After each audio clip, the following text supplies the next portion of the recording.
si nos escucha bien. Sí, muy buenos días. Sí, Sí, le ya. escucho ¿Cómo normal. le va, doctora Moretti? Hay en Perú una reforma legal sobre el uso legítimo de la fuerza, la legítima defensa, la permisibilidad del uso letal de la fuerza y la exclusión de responsabilidades de quien así la ejerce sobre la norma rígida legal que tendría que justificar en algún momento el uso de la legítima defensa. Cuéntenos cómo se desarrolla este tema porque es novedoso dentro de las disposiciones positivas de índole penal. Muy buenos días. Que en realidad esto es algo que redundante, sobre todo porque el Congreso no ha tenido en cuenta de que desde el año 1924 existe la legítima defensa. En el año 2003 se varió una modificación en cuanto a los requisitos o presupuesto para actuar la legítima defensa.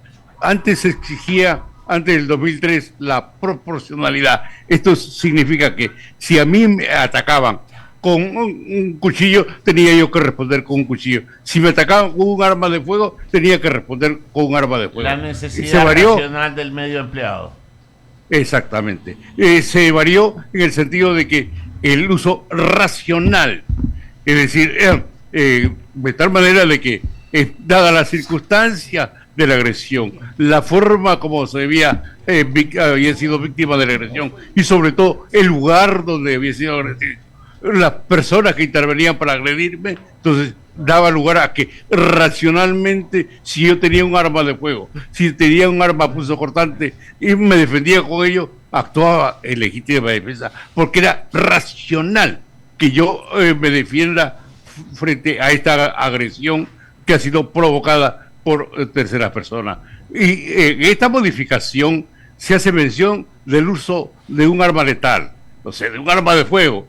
Y yo le explicaba a mis alumnos el día viernes que es lo que sucedería si yo voy prevenido de una metralleta, de un bazooka, que es un arma de fuego. Pero no es racional que yo me defienda con una metralleta o que me defienda con un bazooka.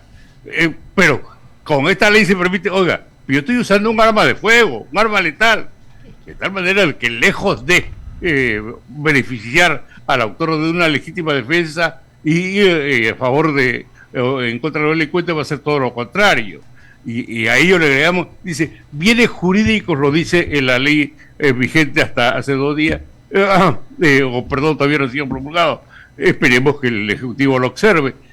Si bienes jurídicos propios o de terceros, si yo encontraba, llegaba a mi casa y que pretendían violar o estaban violando a mi esposa o a mi hija o a mi nieta, voy por un arma, disparo y mato. Estoy actuando en legítima defensa de un bien jurídico de terceros e inclusive bienes patrimoniales ingresan a mi casa para los efectos de la sustracción y yo tengo un arma de fuego y ingresan a las 2, 3 de la madrugada, no va a ser con fines de una simple visita. Claro. Entonces yo puedo prevenir de tal manera de que ahora decir, me atacan en un negocio, van a querer sustraer mi vehículo, es decir, hacer una explicación y dar las razones, cuáles son los bienes jurídicos. La racionalidad y la proporcionalidad son 2 elementos básicos de la legítima defensa.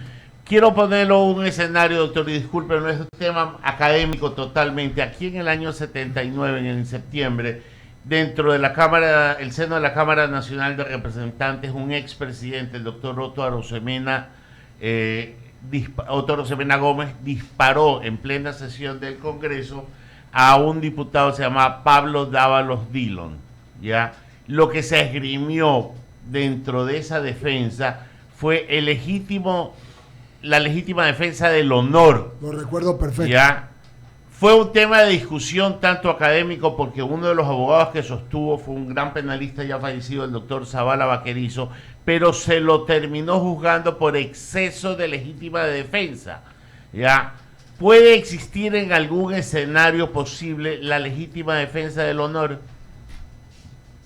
Indudablemente que sí. Acá tenemos un artículo del Código Penal que cuando no concurren todos los requisitos o presupuestos que son la agresión ilegítima, el uso del medio empleado y la falta de provocación, si yo me excedo, como le decía anteriormente, trato de defenderme con una metralleta, ya no es racional. Entonces falta un requisito y por lo tanto en todo caso se disminuye la pena, pero no se me libera de la responsabilidad penal. Y lo que es más grave es que nuestros congresistas no han tenido en consideración que justamente en el año 2003, cuando se hizo esta modificación, también se estableció que cuando había la sospecha de una legítima defensa, el fiscal está en la obligación de llevar a cabo una investigación preliminar para verificar si hay o no legítima defensa. Y si concluye en esta investigación que no hay legítima defensa, denuncia por un homicidio o lesiones graves. Y si se acredita legítima defensa, se exime y no denuncia, y se archiva la denuncia contra esta persona. De tal manera, y ahora sostener que no procede bajo ningún punto de vista de que un juez decrete una prisión preventiva, pero si existe esta ley que previamente debe llevarse a cabo una investigación preliminar, y si no hay esta investigación preliminar, el fiscal no puede denunciar y por lo tanto el fiscal no puede pedir una prisión preventiva. Es un evidente desconocimiento de lo existente legalmente. Doctor, buenos días. Javier Segarra le saluda. La situación en Perú es tan complicada, muy similar a la ecuatoriana, que ha llegado a que se tomen decisiones o medidas como esta, doctor. Sí, porque tenemos nosotros modificaciones, un código penal que tenemos 452 artículos, ha sido modificado desde el año 1991, cerca de 700 modificaciones. Es decir, casi el doble de los artículos que fue elaborado por especialistas y por técnicos, y da lugar a que existan leyes contradictorias, así para graficar un ejemplo. Una persona ejecuta un robo y como consecuencia del robo, no querida, pero provoca la muerte o lesiones graves, cadena perpetua, taxativamente cadena perpetua. Pero si este mismo sujeto, y lo están haciendo, dice, no señor, yo no ejercité violencia contra él, la víctima, y se produjo la lesión de grave o muerte. Yo lo maté para facilitar el robo. ¿Por qué? Porque el delito de homicidio calificado, el que para facilitar la comisión de un hecho delictivo, en este caso un robo, comete asesinato, y la pena es de 15 a 35 años. Y si ese sujeto, como lo vienen haciendo, se acoge a la terminación anticipada, pues puede salir con 10 años de cárcel. Esto es algo absurdo, pero tenemos que nuestros congresistas elaboran este tipo de leyes que da lugar y que beneficia a los delincuentes.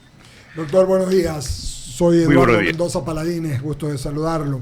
Leía, y lo voy a citar textualmente porque Ramiro lo habló técnicamente. Yo lo voy a tratar de desmenuzar. Dice, el Pleno del Congreso peruano aprobó con 82 votos a favor, 19 en contra y 2 abstenciones, que quedan exentos de responsabilidad penal el que obra en defensa de bienes jurídicos propios o de terceros con uso de la fuerza, incluido el uso de la fuerza letal. Y dice, además tampoco serán juzgados penalmente en los casos de situación de peligro inminente y necesidad de proteger la vida o la integridad propia o de terceros en la que se repele razonablemente una agresión, irrupción, ingreso violento o subrepticio ilegítimo dentro del inmueble, vehículo u otro medio en el que se encuentre legítimamente. Es decir, lo que está definiendo es que finalmente, y esto es algo que todo el Ecuador lo quisiera, usted, doctor, penosamente acá, es atacado, si usted está armado, dispara, tenga la seguridad que el delincuente es la víctima y usted el victimario. Cuando lo están atacando a usted, se le meten en su casa como es su propiedad, y si usted sale a dispararle, entran con armas y usted dispara, y por desgracia alguno de estos pelafustanes, algunos de estos cacos, nosotros le llamamos acá choros, delincuentes, bandidos, muere o es herido, usted se va a la comisaría a ser juzgado, la fiscalía lo lleva a flagrancia y tenga la seguridad que los otros, si los juzgan, salen antes que usted. Entonces me parece que es un buen ejemplo porque se le está dando nuevamente legitimidad a la perdóname una vez más la redundancia, legitimidad a la legítima defensa y dándole poder a la gente para poderse defender contra agresiones que acá, perdóneme, pasan todos los días, doctor. Bueno, sobre todo que le decía yo que se está redundando y en hacer una explicación de en qué caso procede, esto es beneficiar única y exclusivamente a los delincuentes. Ya les decía yo, la ley legítima defensa actualmente, como está prevista en el Código Penal, exime de responsabilidad a quien utiliza un arma de fuego, pero es racional en la utilización para repeler este ataque. Yo no puedo utilizar una metralleta, no puedo utilizar una bazooka porque es un arma letal. Esto no es racional que yo recurra a estos instrumentos letales para defenderme. Pero, y es allí donde hacía mención a la pregunta anterior, respecto a que si no concurren todos los presupuestos para legítima defensa, en todo caso se me reducirá la pena, pero no se me exime de responsabilidad, porque no es racional que haya utilizado, ni mucho menos hacer una descripción qué viene o en qué casos procede la legítima defensa. Simplemente el delincuente, como le hacía yo mención en el caso del robo y el caso del asesinato, se busca la sin razón y la salida legal para salir airoso. Esto, pues, lamentablemente, un evidente desconocimiento de lo que existe ya legislado en nuestro Código Penal. Doctor Amoretti, conversando con Mario Amoretti, penalista peruano, también vi, y no está dentro de lo que íbamos a conversar, pero es algo que pasa acá, lo vi en Nueva York el fin de semana. Las autoridades neoyorquinas han capturado a una banda de motociclistas que yo había escuchado, iban mucho por temas médicos a Nueva York, no he ido desde el año pasado, tenían en zozobra a todo Nueva York, robaban celulares, relojes, el tránsito lo hacían pedazos, o sea, molestar, fastidiar. Resulta que las motos las había donado el embajador venezolano a estos delincuentes, los capturaron, hicieron inteligencia, se dieron cuenta de lo que se trataba y los han deportado. Enhorabuena. Vi que en el Perú también hubo alguna reforma para que si algún migrante comete un ilícito, al otro día lo ponen en la frontera. ¿Esto fue real o solamente esto es real? ¿Se concretó, doctora Moretti? No, esto fue un ofrecimiento de Pedro Castillo cuando subió el gobierno y también ahora último.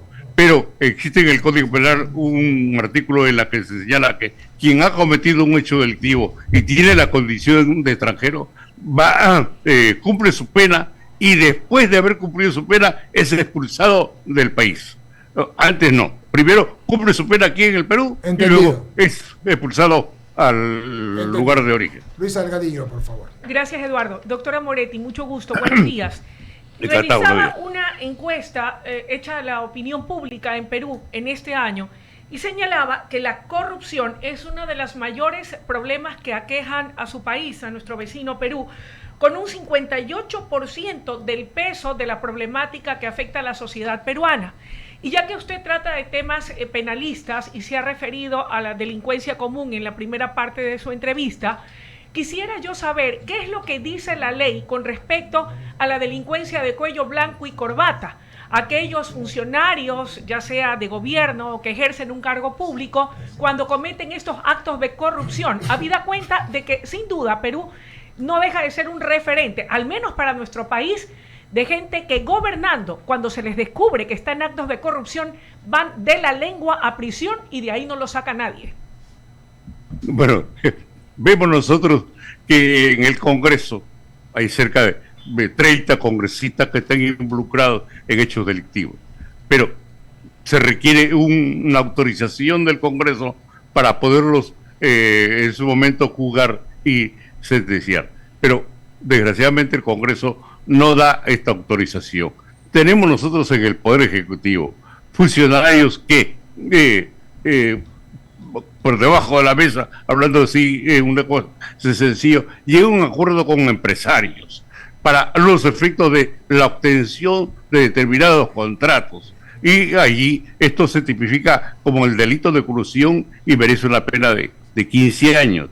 Y a ellos, en muchos casos, tenemos la corrupción, que tiene 8 años, y de acuerdo a nuestro ordenamiento penal, las penas se suman, de tal manera de que vemos nosotros, por ejemplo, en el caso del expresidente Castillo, que por lo menos iría el máximo de la pena 35 años a la cárcel por la diversidad de hechos delictivos que ha cometido: corrupción, tráfico de influencias, colusión, en fin, tiene una gama de hechos delictivos, y en nuestro país se suman las penas, y por lo tanto a él le correspondería un máximo de 35 años, que es lo que señala nuestro Código Penal. Doctor, y aquí le decía algo sí, para graficarle lo que usted me decía anteriormente. Hace poco, en una entrevista que me hicieron hace minutos, le decía: más vale contar, más vale ver el porcentaje de las personas que no han cometido delitos de corrupción, que hacer una encuesta y llegar a un porcentaje de corruptos, porque nos demoramos más la cantidad de corruptos que tenemos aquí en nuestro país. Lamentablemente ese es un mal que afecta particularmente a América Latina, a nuestra región. Y claro, déjeme decirle que acá no somos la excepción. Sin embargo, he podido advertir que en Perú no se andan con medias tintas, y que cuando existe una verdadera presión popular, a quienes ejercen los diferentes poderes del Estado no les queda más salida que acceder a atender ese clamor popular. Marche quien tenga que marchar. Indudablemente que lo hemos tenido en el caso más evidente, que nunca había sucedido, porque siempre los expresidentes, porque tenemos los últimos expresidentes que están siendo investigados y procesados, es algo que nunca había sucedido en nuestra historia peruana, pero nos encontramos frente a esta situación. Pero un presidente que haya sido detenido en flagrante delito, y luego ya vienen una serie de denuncias que hacen posible de que en su momento pueda ser condenado a una pena bastante alta, nunca había pasado. Y lamentablemente, por la presión mediática de los medios de comunicación, que nos ha llevado y nos sigue llevando a esta situación. Moretti, le cedo el uso de la palabra a nuestro amigo y colega Jaime Velázquez. Adelante, Jaime. Gracias, Luisa. Doctor, bienvenido. La verdad es que es un placer tenerlo por acá. La verdad es que muchas veces uno como ciudadano que no es jurisconsulto o no es abogado se pregunta por qué, si la norma jurídica lo que hace es poder vivir en comunidad, ¿por qué no se usa la lógica? Y le digo esto porque lo escuchaba hace un momento decir: depende cómo usted repela la acción. Es decir, si entran a mi casa y yo tengo una bazuca, lo voy a ser honesto, y el señor viene con un cuchillo a quererme ofender a mí o a mis hijos, yo le voy a dar un bazucazo. O sea, yo voy a defenderme. Eso no depende de que la justicia me castigue a mí porque él está atentando contra mi bien público o contra mis familiares. O sea, hacia allá voy. Digo, ¿por qué siempre proteger a la persona que va a agredir y no efectivamente mirar el otro lado, que es la víctima? Justamente, por eso le decía yo, el haber legislado así de manera explícita diversos actos, esto no hace sino favorecer al delincuente. Como yo siempre lo he manifestado, aquí en nuestro país, desgraciadamente, la gente honrada va a la cárcel y el delincuente a la calle. Esto es algo inaudito para graficarle la situación. Hace varios años, un señor salía de su casa y vio que un sujeto le estaba sustrayendo accesorios de un vehículo de su vecino. Cogió su arma y le disparó a los pies. Le causó una lesión. El señor, el que disparó, fue procesado, investigado, y el ladrón fue a su casa. Pero lo más grave, y aquí viene lo siguiente, que a los pocos meses su hijo, que trabajaba en Miami, por hacer frente a un asaltante, lo mataron, y él no pudo viajar a Estados Unidos porque había un impedimento de salida del país. Este es, en algunos casos, quiero graficarle cómo funciona la administración de justicia. Pero entonces el problema es la gente en Latinoamérica que no utiliza la norma jurídica para vivir en comunidad, es realmente que se favorecen a los delincuentes con un interés personal, un interés particular, o por qué es que se da este tipo de discusiones insulsas y que efectivamente no tienen sentido. Bueno, es que desgraciadamente tenemos jueces y fiscales no generalizo, pero hay excepciones en las que, cómo ingresaron a ejercer esta profesión, que hubo de por medio, fiscal que, dos fiscales, uno que dieron libertad a besado delincuente porque llegó 5 minutos tarde la denuncia de la policía a su despacho. Y como ya se venció el plazo de las 48 horas, le dieron libertad. 5 avesados delincuentes, cuando la ley obliga al fiscal que solicite un plazo para los efectos de hasta por 7 días o 10 días en caso de que es una banda criminal de detención. ¿Por qué no lo hizo el fiscal? ¿Por qué le dio libertad? ¿Qué hubo de por medio? ¿Y qué pasó? A ese fiscal lo pasaron ya no como fiscal de penal, sino a de familia. Esto es inaudito, pero es una triste realidad. Definitivamente las personas hacen que las cosas pasen y que las cosas cambien para un país. Qué lástima que Latinoamérica, porque no solamente el Perú, Ecuador pasa exactamente lo mismo, en Colombia exactamente lo mismo y en otros países. Le doy el paso a Enrique San Martín, que tiene unas preguntas para usted, doctor. Muchas gracias por resolver las mías. Adelante, Enrique. Perdón, doctora Moretti, le saluda Ramiro Cepeda. No, es que me saltó una pregunta en cuanto a la proporcionalidad y la legitimidad, el uso racional del medio empleado. ¿Por qué? Porque muchas veces guardias de seguridad están protegiendo bienes y resulta que viene un delincuente, por supuesto, armado con un revólver, con un fusil, pero la guardia privada o la guardia oficial tiene armas de mejor calidad y una proporción mucho más contundente. Por supuesto que ahí no hay una equiparación del armamento de uno versus el del otro, pero existe el poder de la autoridad por sobre el poder sobre la violencia del delincuente.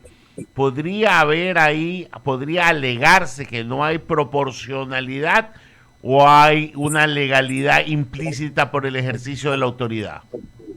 Pues, indudablemente que estamos frente a un acto que es racional, puesto que hay una agresión, no a bienes propios, sino a bienes para cuidar bienes de terceros, y sobre todo cuando ya voy a ser víctima de un ataque y tengo esta arma de fuego o cualquier objeto contundente en mi poder, eso es lo que exige la ley, reacciono de esa manera y en modo alguno podemos hablar de que allí, por eso que fue derogado el principio de proporcionalidad y ahora solamente empieza el principio racional, es decir, y concurre el estado de peligrosidad, las circunstancias, el lugar y el modo como es víctima de un ataque.